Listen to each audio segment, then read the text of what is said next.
Predicts that around 45 million Americans will be traveling for the 4th of July holiday this coming weekend. For many, it will be by car, and for others, it will be by plane.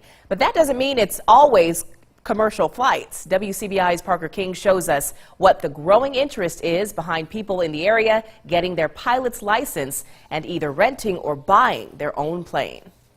For the last few years, flight instructors at the George M. Bryan Airport in Starkville have noticed an increase in people wanting to learn how to fly. In the 5 years I've been around here in Starkville running the flight school, I see that the interest in general aviation has grown dramatically, both from people who just want to do it personally as well as people who want to be commercial professional pilots. It's been growing strongly these last couple of years, so it's been exciting. Those that come to learn from these instructors have their reasons why they want to become pilots, but two main ones stick out the most.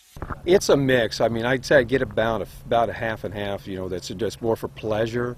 And then the other half is people who actually have aspirations to go on and be commercial type pilots. Some people come in and want to learn how to fly because they want the freedom that an aircraft can bring, making that 5-hour ride down to the beach turn into a 45-minute flight, which is wonderful. One of these new pilots who has the desire to go pro is Starkville resident Kenny Coates. I'm actually an air traffic controller through the Mississippi Air National Guard.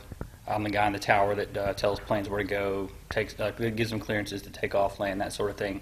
So I really wanted to see the other side of things. Coates says it took him 5 months to receive his private license. It's 40 hours of flight time to meet the requirements for a private pilot's license. And if you work at your own pace, it can take as long as you want it to.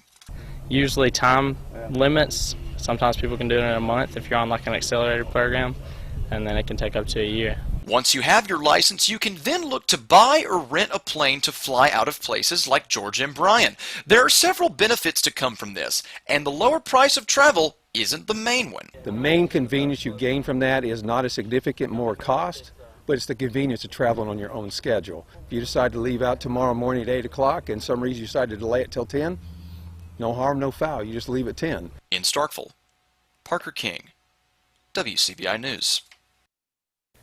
Instructors also mentioned that while having a license and a plane is convenient for long trips, if the trip is over 600 or 700 miles, it may be better to stick with a commercial flight.